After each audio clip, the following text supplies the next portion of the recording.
live on Facebook with our ITSAN page and also for the webinar. So our guest should be hopping on here pretty soon. Just a reminder to everybody, we are going to do question and answer. So if you have questions, go ahead and type them in and we'll get to as many of them as we can. But I am Molly Evans and I am a board member with ITSAN and your host tonight for our beautiful webinar. I love nothing more, you guys, than when we can bring a doctor and a patient together, which we did a couple of months ago as well. We all know in the world of ITSAN, when we can get a patient with a doctor who helped them and guided them through this process, that's like the magic. So I feel like tonight, one of my delightful surprises was I don't even know who the patient is. You can't tell. And in the world of topical steroid withdrawals, that's really, really incredible. But I want to introduce both of our guests to you with just a couple of reminders as we get started. Just a reminder, disclosure, that the interview content and ideas are those of our participants tonight, and they are not meant to diagnose, treat, or suggest a treatment or regimen for listeners. The guests are brought to bring resources, education, and support for ITSAN viewers, but they do not necessarily represent the voice of ITSAN as an organization. We know that. We're used to always looking for our help all over the place. But so we have Dr. Boyer. Will you raise your hand, Dr. Boyer, so we know who's the doc here? Yes. Dr. Boyer is the founder and medical director in Lancaster County. She's been practicing osteopathic medicine since 2009. She started off, I love this, with a table, a stool, and a cell phone doing house calls. What? No wonder you're here, because you're that kind of person who can just put your heart out there for really helping people. And with an Amish community, and she learned quickly that she had just as much to learn from her patients as they had to learn from her. So in addition to her clinical practice, she is an adjunct professor at Rowan, Touro, and Millersville universities, where she has the privilege of teaching residents. She has 4 children that she homeschools with her husband, Brad. Like, where's your cape, Dr. Boyer? They pretend to homestead on 1 acre and love teaching their kids about real food, where it comes from, how to grow it, preserve it, and they enjoy doing everything outside, hiking, gardening, and the beach. Sounds dreamy. And Rachel, raise your hand, who's one of our TSW warriors, who many of you may know and recognize. Rachel lives with her family in Lancaster County, Pennsylvania. And before withdrawals derailed her life, she lived her days in gratitude as a wife to her wonderful husband, as a food safety specialist and workplace culture advocate, and later as a stay-at-home mom to her now 3 sons, 3 boys. Whoa. A bout with the run-of-the-mill eczema morphed into a shocking nightmare as she unknowingly broke her body with topical and injected steroids over a 2-year period. So we're going to hear a little bit more about that.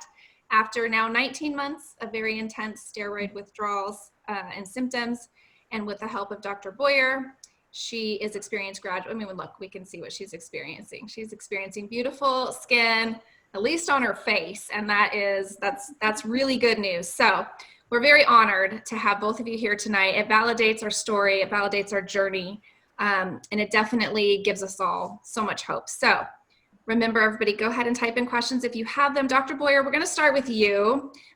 So can you just kind of tell us, how were you introduced to Rachel, to topical steroid withdrawals when she walked in the door?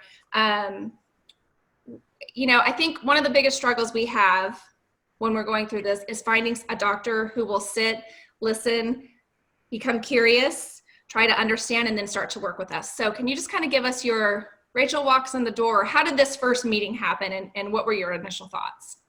Yeah, so Rachel had come to us as a patient prior to her withdrawing, and we had started to do some work with her gut and things like that, and then she got pregnant, and then we kind of lost her for a while, and that's when she started her withdrawal in that period of time, and then we didn't catch back up until we just talked today. We thought probably somewhere between her 8th and 9th month of withdrawal. She had reached out to us when she had her son to let us know she had a beautiful son, and we were all super excited. And then we had just reached out again and just to check on her and see how she was doing. And then we got reconnected and started helping her with the withdrawal at that point. So from 9 months till now is really the time frame that we've really been working with Rachel. And so Rachel's the one who really introduced us to it. We know she had eczema and we're working on that piece, but really it was all through Rachel. Okay, so I want to come back to that, but Rachel, how did you find TSW? How did you know what you were going through? Yes.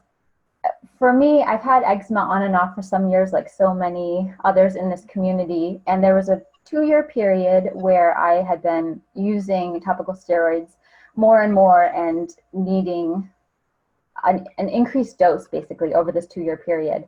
I had a pregnancy and I had a lot of eczema, and the dermatologist scolded me and said, you shouldn't have let your eczema get this bad. So he put me on clobetasol, which is the highest potency. So I've been using that for a number of months, coming on maybe a year, and my eczema just started to spread like wildfire. I felt like my body was breaking down. I was losing hair in patches.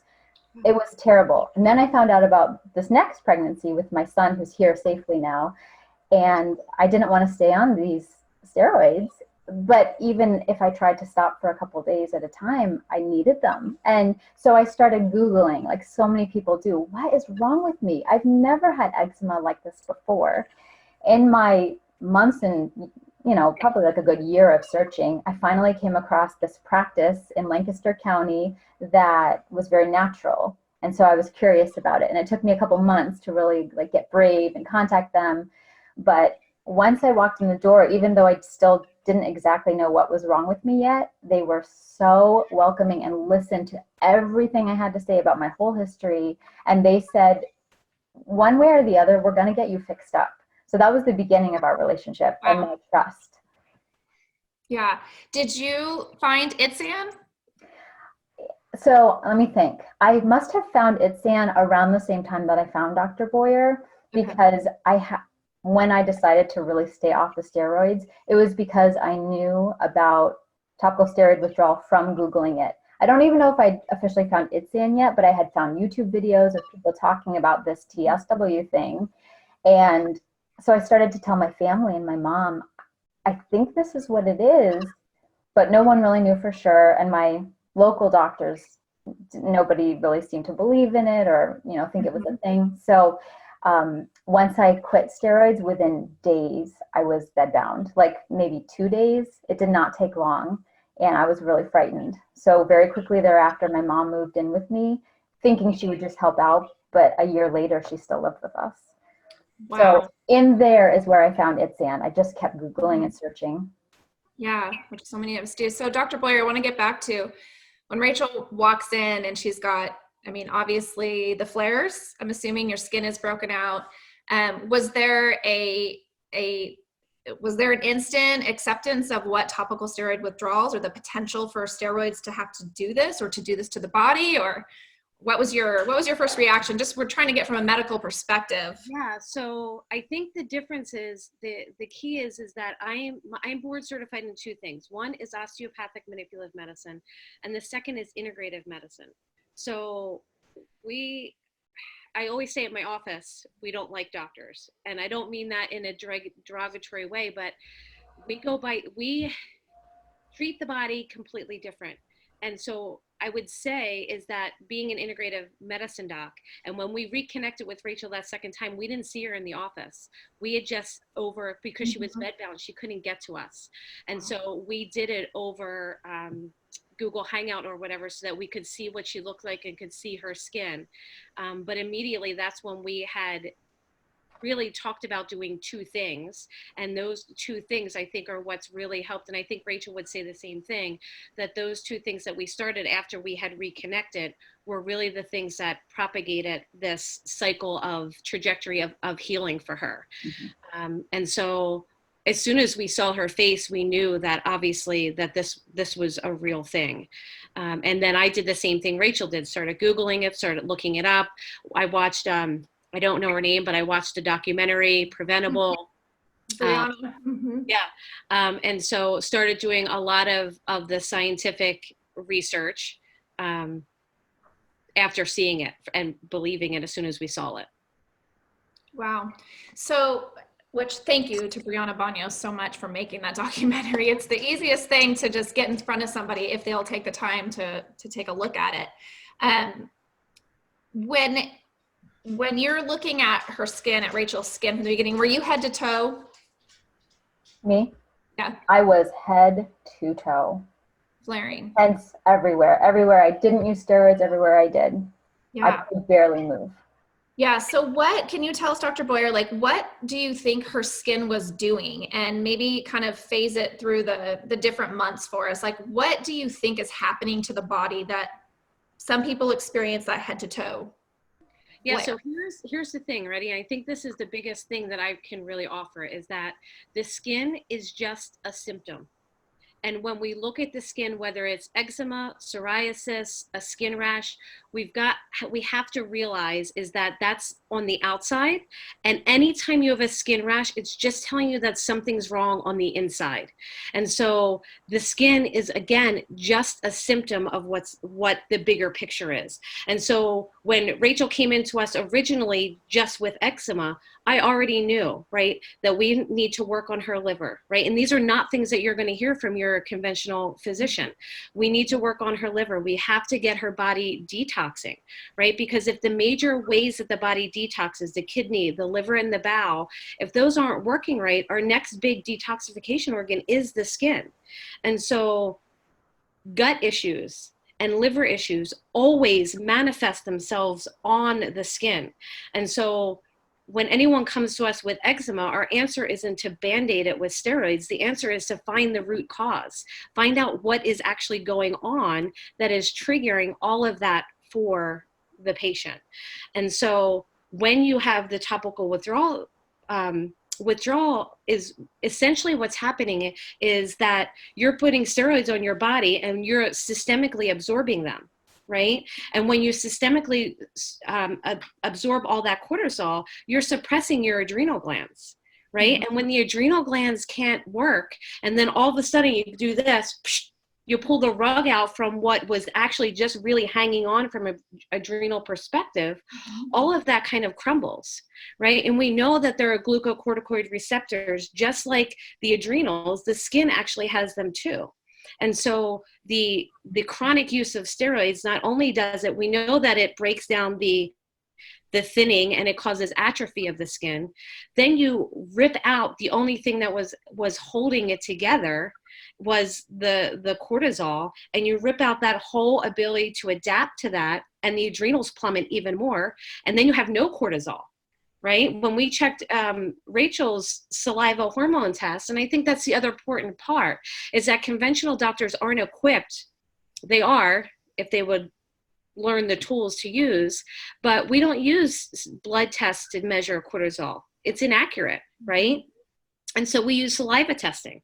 And so a saliva test will actually measure cortisol 4 times throughout the day, and you get a really good idea of where that cortisol pattern is throughout the day. I mean, Rachel's cortisol level, I hope you're okay, was tanked. She was starting on less than, we usually say your morning cortisol should be about 20 when you start your day. Mm-hmm. I think hers was less than 4. And so it was tanked. She was starting the day with no cortisol. And so I think the skin, again, I think the bigger picture is, again, it's just a symptom of what's happening on the inside. And so if we can flip the script a little bit and work on that inside picture, healing is totally possible, right? Because the body does have an innate ability to heal. We just got to figure out what's the roadblock, what's inhibiting the body from being able to heal. And for most people, with cortisol withdrawal, it's a big piece of that is the adrenals. Does that make sense? It does make sense. I have a lot more questions coming through. So I have a Jessica, actually, one of our helpers and our volunteers. You probably know Jessica, Rachel, from the forum, but she says my cortisol was so high in the morning, off the charts. Any idea why? And Jessica's been struggling with TSW for quite a while without a lot of relief. Yeah, so that's a great question. A lot of times before your adrenals will plummet, they actually have this, she may actually have trouble sleeping at night as well, because your cortisol and melatonin are hormones that act oppositely. So in other words, your cortisol is high in the morning and your melatonin is low. That's what wakes us up, right? And then throughout the day, the cortisol drops and the melatonin goes up, which is what makes us sleepy. Sometimes when the HPA axis, right, is not working properly, you actually flip the script. And so you wind up with too high of cortisol, like an overcompensation pattern that usually happens in the beginning stages of adrenal fatigue. But as it progresses, then it kind of wipes you out completely. So is there, when a new patient's coming to a doctor with TSW, is there a way, like, is there a spot you start first where you say, we're just going to work on detoxing your liver right now, or we're just going to start working on your gut environment? Like, what, is there a spot to start, or do you just kind of start helping the whole body detox? Are you looking at all symptoms, or? Yeah, so we look at all systems, and it's basically, without trying to generalize, it's dependent what the patient presents with. I have the extra tools of using my hands from an osteopathic piece, because we learn what the liver is supposed to feel under normal conditions and what it doesn't feel like, or what it feels like in abnormal conditions. So I use that as an assessment tool. But I would say, hands down, if we're making a generalization, I think the gut and the liver are probably the biggest place to start, because there are also these glucocorticoid receptors in both. We have them in the adrenal glands. We have them all over our body. It's also why the brain fog and the inability to think is all part of this, right? Because we don't have that ability when our adrenals aren't balancing. And so whether your cortisol is super, super high or super low, it still means the adrenals aren't functioning the way that they should. So that might change our approach. In other words, if someone's really, really high, I'm not going to give them an adrenal like glandular. We would work different with different herbs to actually bring that down and into balance. Okay. So tell us, Rachel, I know one thing, Dr. Boyer, I wanted to ask you about is so TSW for us, it seems like there's no linear progression to the healing. So we have people who will go completely clear, like they think they're completely healed, and then all of a sudden their full body flare again. Why does that happen? Like, is there any method to that reason? Because I think that's the hardest part. We're always looking for this progressive healing, and we want to be able to say, okay, my face is done, check. My arms are done, check. So I know you're saying the skin is like a sign of the whole inner systems, but why the red sleeves that are so textbook for TSW? Rachel, I'm assuming you have the red sleeves. Yes. Yeah. Why are some of those characteristics so common, but yet the progression of healing is not linear? That's a great question, but here's the challenge with most diseases, and especially the adrenals. If we're kind of focusing on the adrenals, it's never linear. Mm-hmm. So I wish I had the answer for that. And I'm committed to trying to learn more to see if we can figure that out. But the same thing happens with people that have just adrenal gland dysfunction and don't necessarily have TSW, right? They feel great for a while, and then all of a sudden they plummet again. And so I think, even though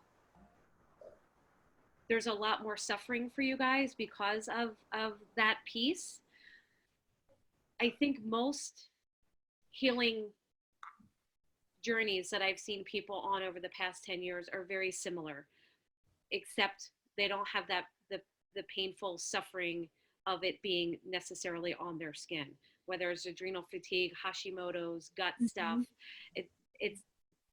I don't see anyone's healing journey being linear. Okay. Unfortunately. Yeah. Rachel, what symptoms for you were the toughest to manage? I know there's kind of like the common symptoms that we all endure in some way, but what was the toughest, and how did Dr. Boyer's, obviously, Rachel, from the post, that so many people have no guidance at all. And so they're guessing at whether they should take a bath, never take a bath, they're guessing at every single thing. So what were some of the major symptoms you experienced, and how did Dr. Boyer's treatment, or what guided you through those? Sure. The itching and the pain were by far, makes me emotional, so hard. And suffering that you can't imagine going through, because it's on your skin, it's your nerves, So. Can I ask you, when you say pain, which pain? Physical, emotional, but physical pain. I could barely walk to the bathroom. Okay. Mm-hmm. And that's what I would do maybe twice or 3 times a day, get up and go to the bathroom, and that's it. Mm-hmm. So much pain. So, and then the itching was just, I would scream and cry, just so terrible. So at some point, once we started to start getting this figured out a little bit, the first thing I went on, if I'm remembering my timeline correctly, was low dose naltrexone. And there is a group out there, a Facebook group for LDN for TSW folks. And for me, it made a tremendous difference. I worked my way up to 3 milligrams. And, you know, Dr. Boyer had talked to me about how that could be a safe option. And I have a local doctor who prescribed it. So that helped with the itching to bring it down from like a 13 on a scale of 10 to maybe a 6, maybe a 5, something that was more manageable. And then over time, it kept getting better. The second thing was by Dr. Boyer pinpointing, we should check your adrenals. Let's do that test. And then seeing that they were tanked, she started me on some glandulars and some supplements to support my adrenals. And even though it wasn't just related to, am I fatigued? It was about my skin. I really, truly feel like once we started doing that, within some weeks or month or two, I was out of bed. And I was slowly doing things around my house. But then another month would go by and I was doing a little bit more. So I feel that the LDN for the itching and the initial inflammation and supporting my adrenals just started me on that trajectory of getting out of bed and starting, and for the flares to be less severe. Mm-hmm. Can you tell us, Dr. Boyer, what that is? I have not heard of that. LDN? Yeah. Okay, so LDN is low dose naltrexone. So it's a medication that they was actually first created for heroin addicts, that they would take naltrexone and they wouldn't be able to, they would get severely sick if they did drugs. And so that's what it was originally created for, at like 50 milligrams. And over the past probably 8 to 10 years, the integrative and functional medicine world has been using low dose naltrexone, which never gets higher than, I have one patient on 6 milligrams, but never typically gets higher than about 4 or 5 milligrams.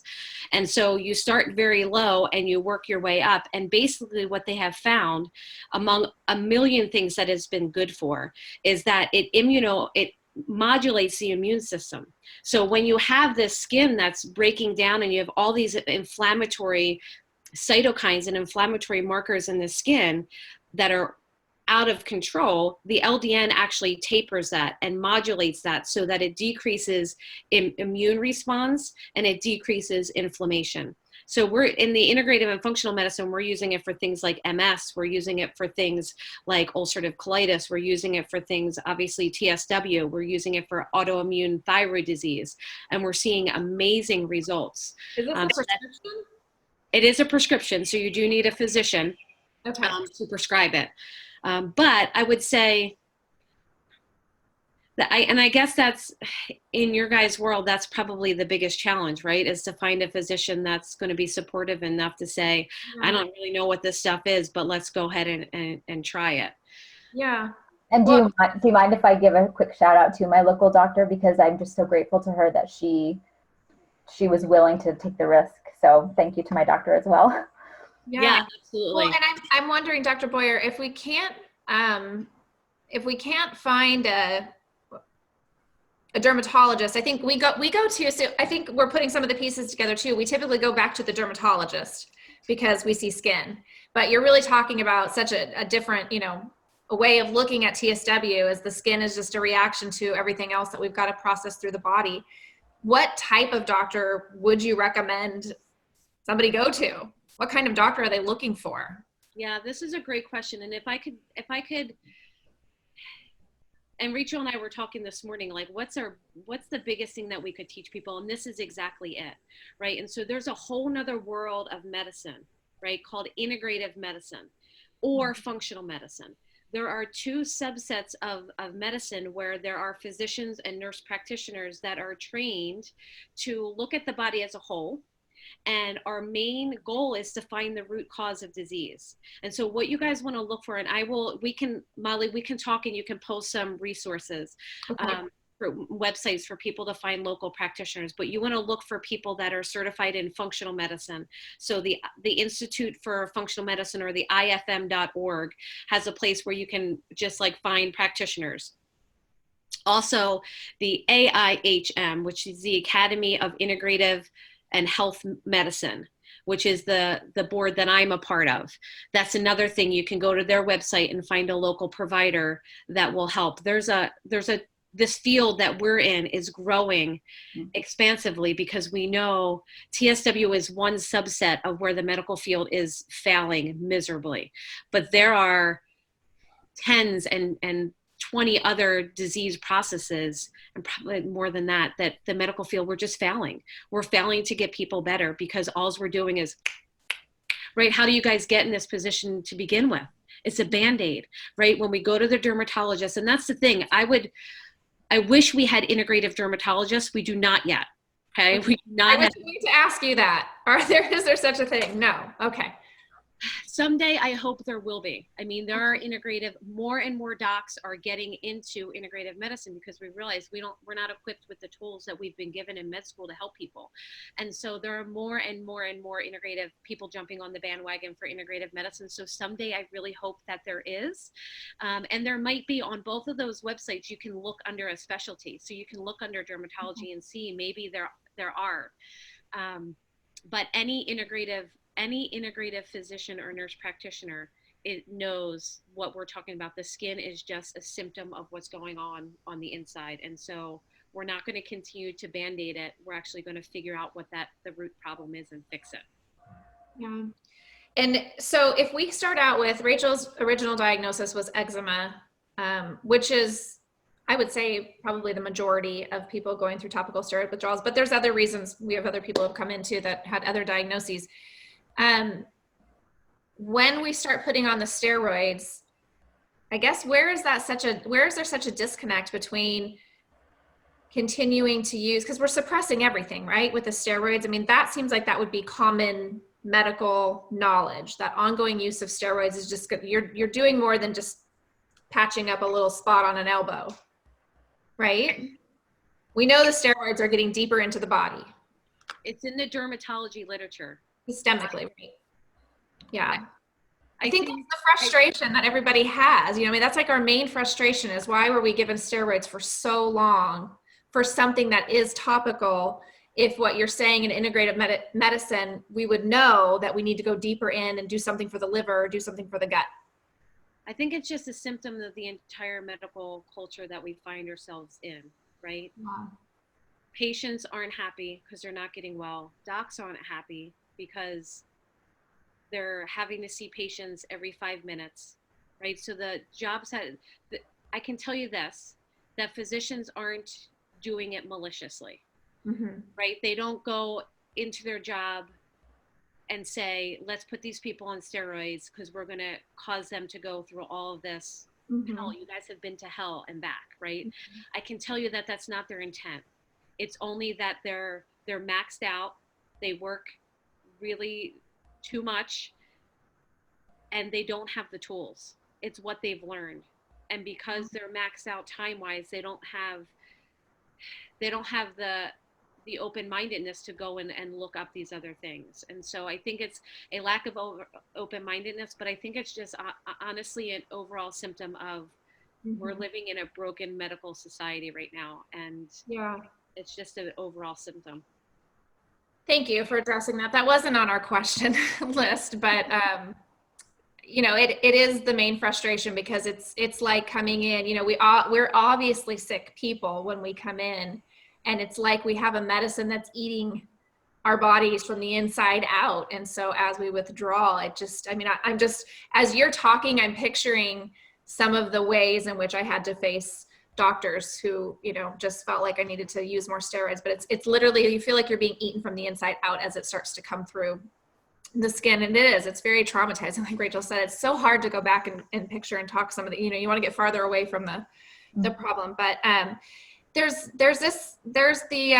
we're all searching for a fast route out of TSW. Everybody, you know, it's changing people's lives. There doesn't seem to be a quick fix to get out of this, but is there like a short list of recommendations? Do you think diet matters? Do you think eating sugar is making it harder for us? Like, you know, we go back and forth because we're already suffering. So it's like, do I suffer and also never have a cup of coffee and never have a donut again? And, you know, this is years of work. So kind of give us your perspective on that. And Rachel, maybe your experience. What did you have to do? What did Dr. Boyer work with you to do there?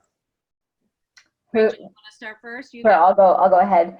I feel, having being in the body with all the symptoms.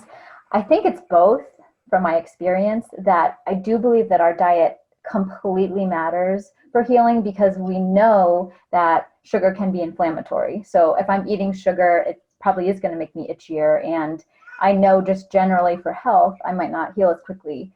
Can I be perfect all 100% of the time? Sometimes no, like to eat a piece of whatever, something sweet. So I think that we have to be human in this, where I have, decided to eat certain things, but at the same time, knowing that even if it doesn't fix me in 3 weeks' time, that my diet still really does matter because healing from the inside takes time.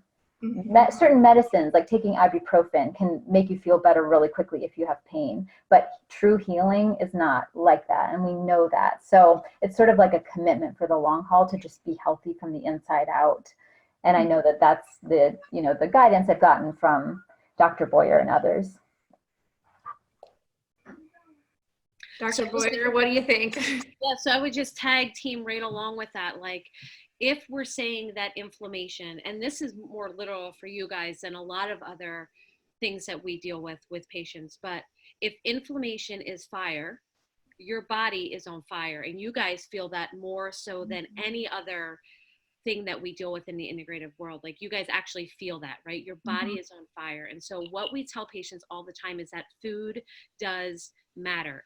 If your body is on fire and you continue to light matches, you're never going to be able to tame the fire. And so what we always tell patients is you don't want to continue to light those matches and keep igniting the fire. And we know that there are foods that are inflammatory that act like matches. Like Rachel said, sugar. Gluten is another one, dairy is another one, and sugar and corn are the top 4 inflammatory foods. We know that they cause more inflammation. And so to the best of your ability, and anyone that we see from an integrative standpoint, we're really telling most of our patients to go off of those top 4 things. And so, like Rachel said, can you be perfect? Absolutely not. But it is certainly a benefit to tame down that inflammation and get the fire under control. Yeah, I know. Sorry, everyone, because I know it's so hard. I think, Rachel, what you said is such a good point, though. You can't be perfect. And, when it's your birthday, do your thing. But I remember when I started working with I worked with a naturopathic doctor from 6 months, and I still work with her to this day because it's just good living. It's just a good lifestyle. But I remember she said, sugar has got to go. And at the time, I was soothing with sugar. So there's also something about sugar that like mentally, emotionally would make me feel really good. I'd walk in from work, I'd eat an entire pan of Rice Krispie treats, peanut butter Rice Krispie treats. And she was like, no peanuts, no sugar. Like, you can't do that. And within 5 days of completely cutting out sugar, because I remember going on a mission, and many of you were very desperate, just like I was at that time, and I'm sure Rachel was. I was like, I will do anything. Like, if you tell me I have to eat pure broccoli for the next 6 months straight, I'll do it if I'm going to feel better. But within 5 days of stopping sugar, the itch came down significantly. And the redness. I remember people at work going, what did you do? You look so much more pink instead of so red. And so that's when I kind of became the convert to like, yeah, I think diet does have something to do with this, which it does make sense. The hard part is, we all know it's a very long process to heal. And so you think, how can I live this life? I'm already restricted in so many ways. And now also you want to take my last joy, my last little bit of but you can also learn to think, what do you think, Dr. Boyer, about like different kinds of coconut sugar or almond flour, or is that a way around it a little bit? Is it better? Yeah, so that's a great question. Certainly when we talk about food, and we're talking about food all the time, like we run people through 4 pillars of health is what we really do. And the first one is nutrition. Like, before we talk about anything, we're talking about nutrition with people. And so with any food choice, you have the worst choice and you have the best choice, and then you have about a million choices in between, really to confuse you, right? So when we look at, let's take sweeteners, for example. When we look at sweeteners, what are the best sweeteners? Well, the best sweeteners are the things that are as minimally processed as possible. So things like raw honey, things like coconut sugar is less processed than things like even cane sugar, right? And so that's what you want to try and educate. And obviously the worst choice is white sugar, right? Which isn't even really sugar. It comes from genetically modified sugar beets, right? And so those are the things that you really need to learn. When you think about dairy, what's the worst choice and what's the best choice? The best choice is getting A2 grass-fed raw dairy, right? That's the best dairy option that you have. What's the worst choice? Buying 1% at Walmart, right? That's your worst dairy choice. And so you just have to work on that spectrum and take one piece out of it. And then when you reintroduce, actually introduce the real food version of that. Okay. Yeah, I think that helps because there is some variation in what you could choose over other choices. And I do think our food market seems to make it a little bit easier now. I feel like when I started this process 6 years ago, there weren't as many alternatives out there, but now it's pretty easy to find some different things. So let's get to one of the toughest parts, and I want to know between Rachel and Dr. Boyer if you guys worked on this at all together. We're so used to going in for the physical stuff, but the reality is the emotional part of this is the worst thing. It's the worst nightmare most of us hopefully will ever experience in our life. So Rachel, tell us as much as openly as you want to be about the emotional and mental trials that you experienced and how you were supported with that, or if you talked to those openly with Dr. Boyer. Sure. Yes, I did.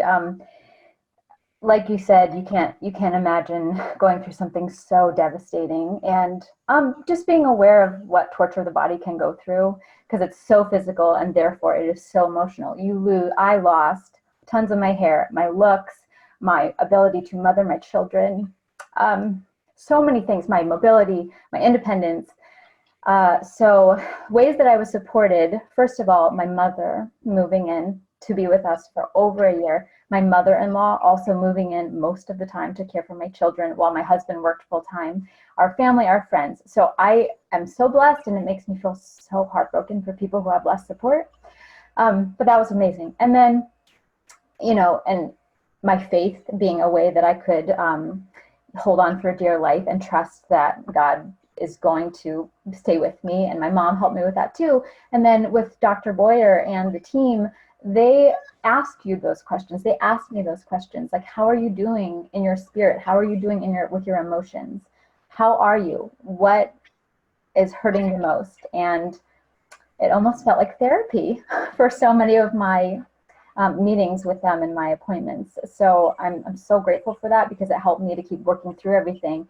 And I always thought, oh man, am I going to have to go to therapy when this is done and I'm mobile? But I don't feel like I even have to, because I've had these opportunities to work through that during my withdrawal. Yeah. Dr. Boyer, is that something that, thankfully you asked the question and put all the pieces together. I guess that's a whole integrative piece, right? Is putting all of those pieces together. It just makes so much sense. It just almost seems like common sense. It's so amazing. But is there something that that people could kind of like, are you only looking at like natural remedies for things like that? Or is there a point when you say, we got to go to something a little more hefty? So you mean just from the emotional piece? Yeah. Mm-hmm. So I know a lot of people say body, mind, and spirit, and they kind of then ignore the mind and the spirit. But we really do believe in our practice that is super, super important. And so we're always asking patients, and our biggest thing is our faith on our side, right? And what we've been called to do. And above all of what we do for our patients is we just love our patients, and whatever that means for each individual patient, we do it. If it means that we've got to meet online because you can't get out of bed, well, then we do it. If it means that, we buy gifts for our I don't know. We just do what it is that the patient needs, because healing is so much bigger than the absence of disease, right? Health is not just not having red skin. And so if we don't heal all of those pieces, then we just have a body without a rash at the end, And so we actually see the shirt This is our uniform. We have we go around and we wear these shirts. This one says "You are strong." We have one that says "You are brave." We have one that says "You are healing." We have one that says "You are loved." And we just think, like, if we can convey the message to our patients that they truly can heal, then that empowers them. Because here's the thing, and this is for all of you guys, your body was made to heal.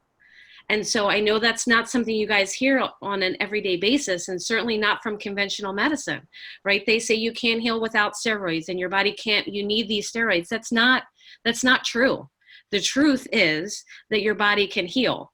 And the truth is that if you just find that piece that is allowing or holding your body up from healing. And sometimes, like Rachel will say, we've given her a list of affirmations and say, you need to say these 10 things every day, even if you're just faking it, right? Because our mind is so incredibly powerful. And as we heal physically, we can train ourselves, right? You guys have heard of neuroplasticity? Have you guys heard of this, right? Huge. We can pave new pathways in our brain, and by what we think and what we say and what we do. And so if it's just a piece of what we do. So yes, to answer your question, very long-winded, that's all part of integrative medicine. Okay, so I have a couple questions there. Integrative medicine is not necessarily absent of prescriptions. No, LDN is a prescription. Okay. Yep. Would integrative medicine include things like antidepressants, anti-anxiety medications, things like that? Okay, as people need it, and then you would just regulate that so that it becomes, because what I think, one of the things you said is, if we get rid of the skin, but we have all the emotional stuff, you said you're just a body without a rash. And I think that is like bingo, because this condition turns people inside out. There is no way to come through it without emotional, mental trauma. Right. And I think that is so key, because you don't just get to get out and say, my skin's better and now I'm just going to go back to life as it was. We just don't get that option from what I've experienced and what I've known from other people. So I think it's so critical that both pieces are connected, for sure. You guys seem like you form a relationship with your patient.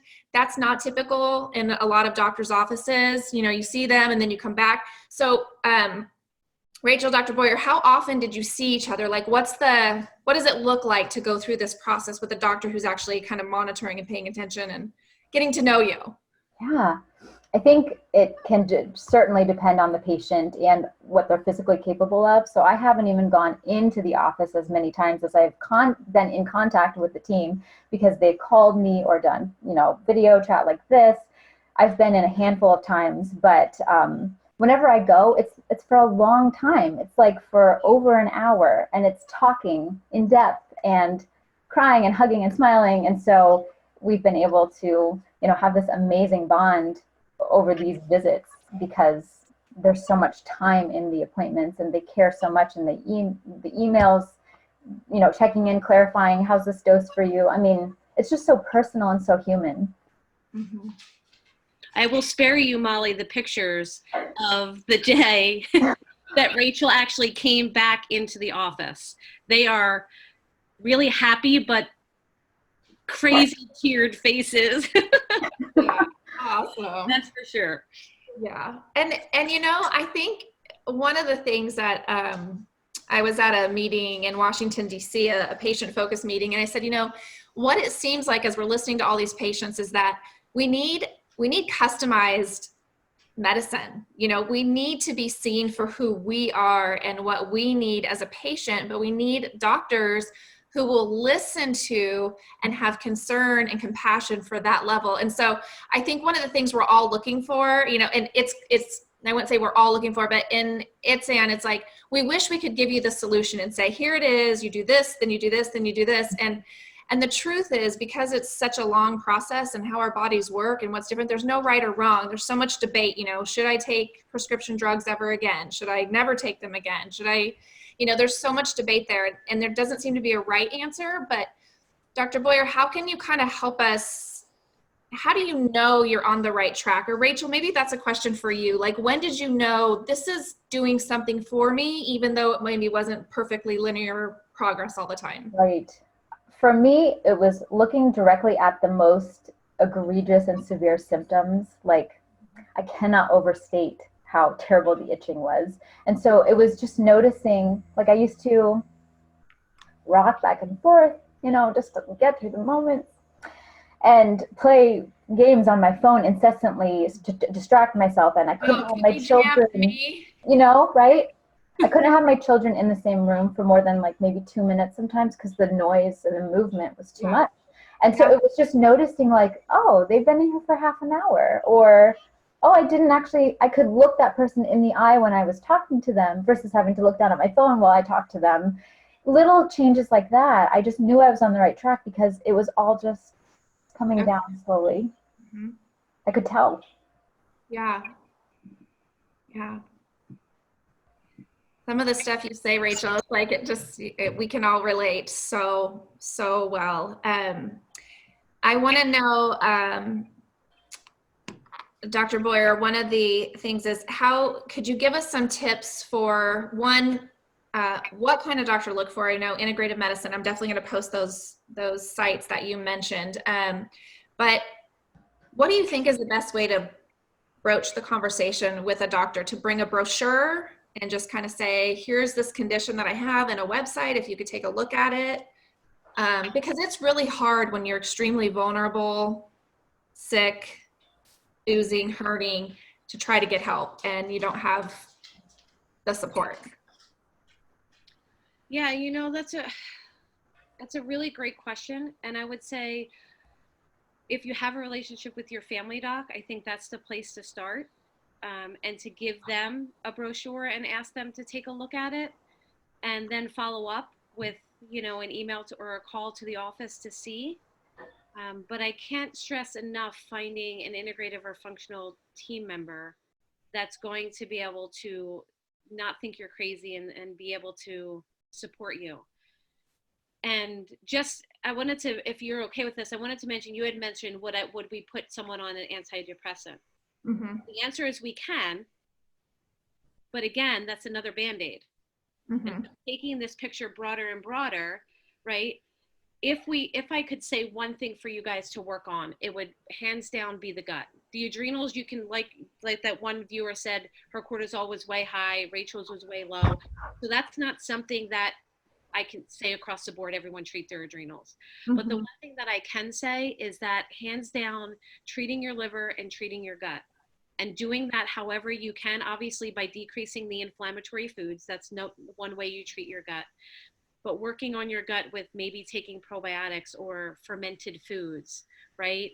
Or taking some collagen powder, or things that are cheap and easy things that you can do to help begin the healing process for the gut. Drinking green tea helps the gut. Trying to start with those little things that could potentially wind up being bigger things, and because what we're finding, Eastern medicine, right? Medicine from Chinese and India and, Japan, they've been doing all of this type of medicine for thousands of years, and they all say the gut is the main problem. The gut is the source of most diseases, and it's taken us this long in the Western world to come back to, in the integrative and functional piece, that the gut is so very important. And so if there's any place to kind of start as you go through this, it would be the gut. Okay. Awesome. And I think those are tips and things that people can start on their own right away. I guess I always looked at it like do as least amount of additional harm as I possibly could. And I know at the same time there were points in my treatment with my naturopathic doctor where I had to get something a little bit stronger for anxiety. There was some of those moments you're talking about, Rachel. I remember those just as triggers where there were times, but I feel like the key coming out of this conversation really with Rachel and Dr. Boyer is that it's the relationship piece and the ongoing support and monitoring. So when things get really tough, a doctor may give you something, but it also may be prescribed for a short amount of time, or you're being followed up with every couple of weeks to see how you're. with the idea that you're getting off and you're getting away from this. Like this is not a lifelong thing for you to start. And the funny thing is, at one point, I did try anti-anxiety, antidepressant, a prescription, partly because mainly it was physical. I was trying to look for anything that might relieve any kind of anything for me. And it ended up making me itch and sweat more. So I had to get off of it for the physical reasons. But it just kept drilling in for me. I just need like the root of this to start calming down, because then I won't need these extra drugs. I won't need to keep treating the symptoms. I just need my withdrawal to just start calming down. And so that's why with Dr. Boyer thinking about the root causes, even though the damage is already done to us once we're in withdrawal and there's no quick way through, the stuff that we started working on, which was targeting the inflammation and targeting, for me, my adrenals, I didn't need the antidepressants anymore, because I kept saying, for me, it's not like it's a mental problem. It's so physical. It hurts me so bad that it's driving my mental stuff, but it's the physical.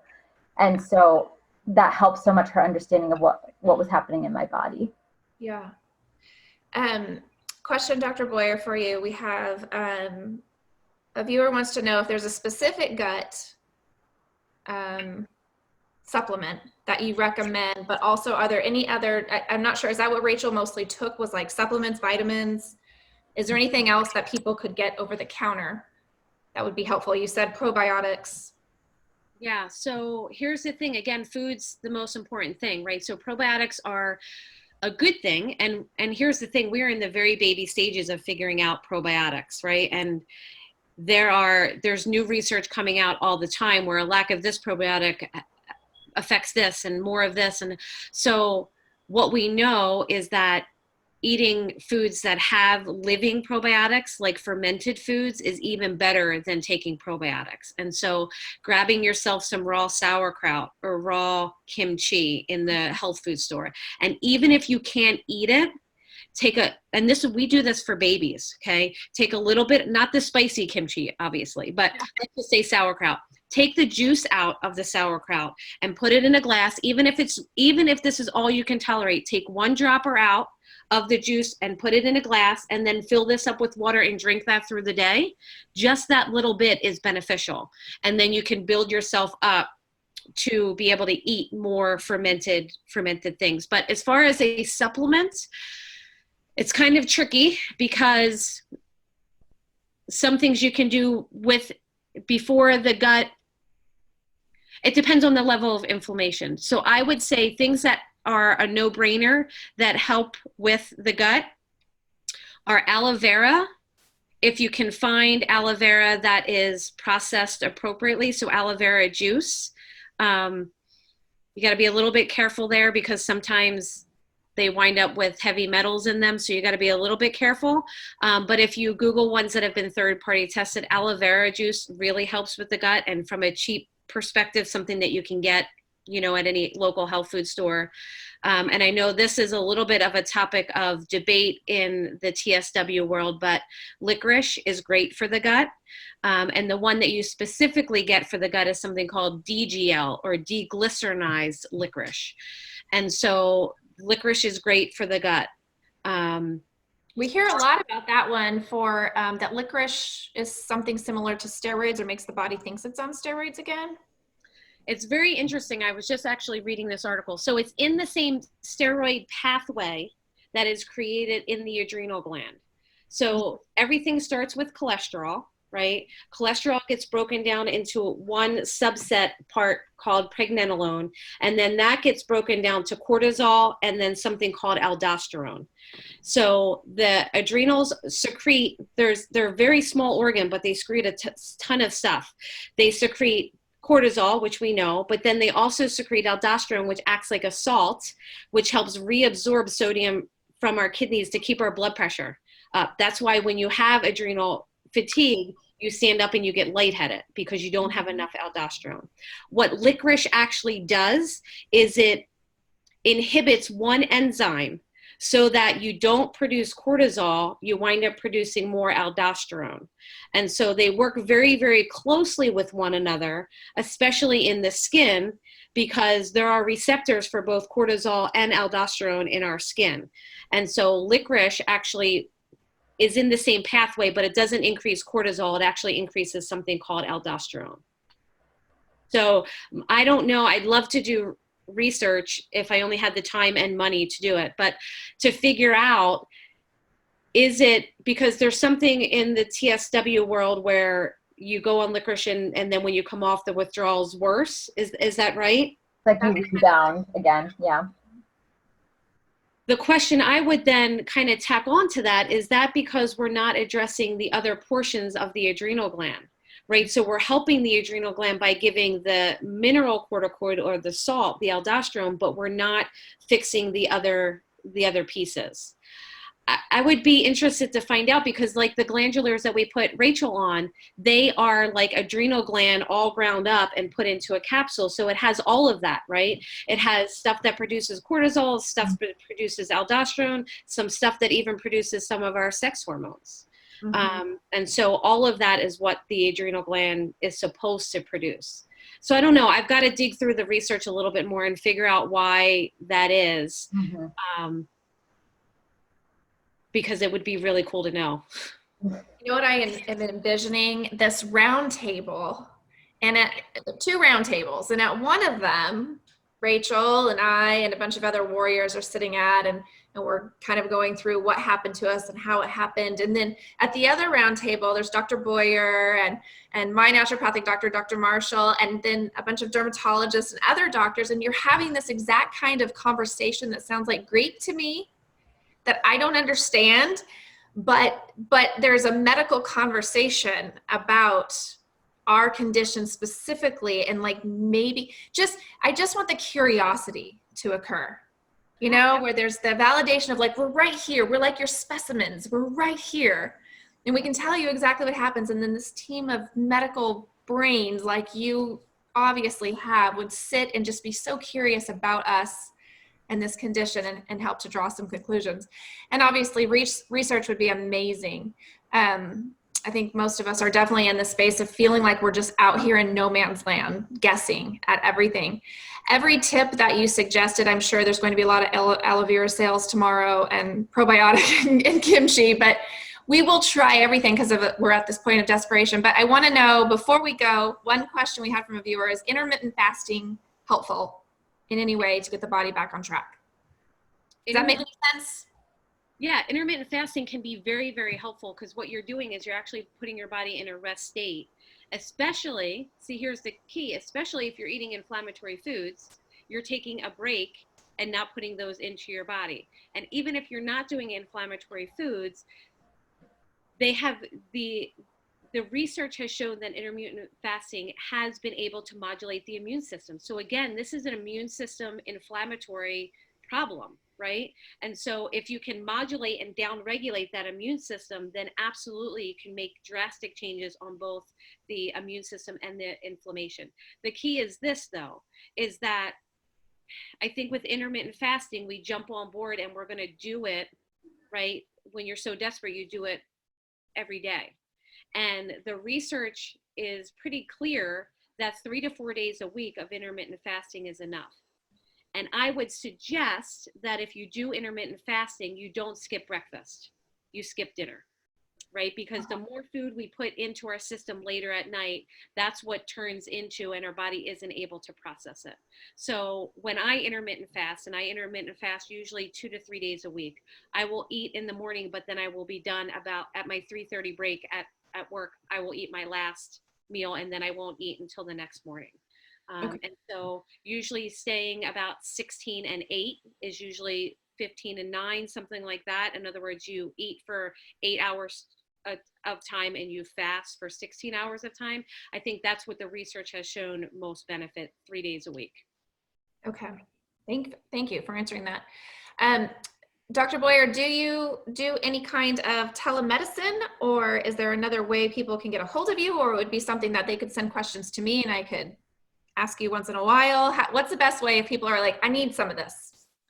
Yeah, so that's a great question, and I knew you were going to ask that, and I asked my team, and I asked my husband, I'm like, what do I say when they ask this question? Because I will be honest with you, right now we have about 60 people on the waiting list trying to get into our office. Mm-hmm. We're bringing new practitioners in and trying to train them up to do what we do. Mm-hmm. And so telemedicine, yes, but the sticking point is from a legal perspective, in order for me to be able to do diagnostic tests, I have to establish a patient-doctor relationship. So that one thing has to happen in person, and then the rest can happen on telemedicine. But I will tell you my dream, okay? Yeah. My vision is that I would love to be able, specific to TSW, is that I would love to be able to do something like a group visit where we can bring 4 or 5 women in for that first initial visit, do all of, and Rachel, you can tell me what you think about this, do all of that workup, initial physical exam stuff, and then have meetings like this on Zoom where I'm present. And now we've created a group that can hold each other accountable and can provide extra support for each other. And I'm just there to offer guidance in that way.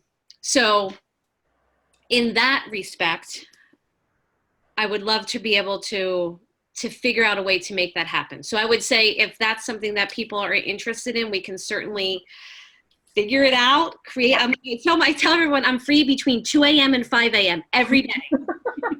You can squeeze it in there. But on the side note, Ollie, hungry. If you're fasting, you'll be hungry at that time. Right? Doctor, when you're hungry. Rachel, what do you think about that?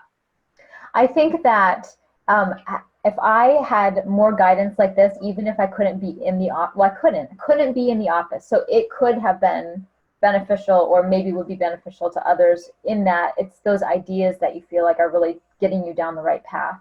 So I think it's a great idea.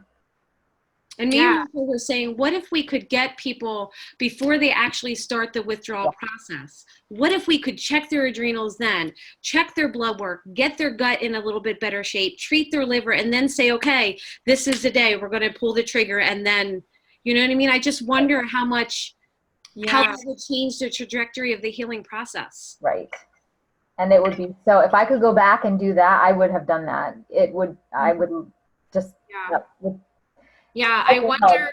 Yeah, I wonder how many otherwise healthy people are needing. Like when I went off steroids, I ate a chocolate Long John for breakfast. I mean, I ran from one meeting to the next. There was nothing intentional about how I was eating other than get something in my body and live on sugar. But I wonder how many healthy people we have that start steroid withdrawals, if we could bolster up their bodies, before they did it. Okay, so I know we're at our time, so we have to go. There's so many questions that keep coming. So many other things, Dr. Boyer, which I knew that would happen, but I want to thank you so much for answering the ones that you did so specifically.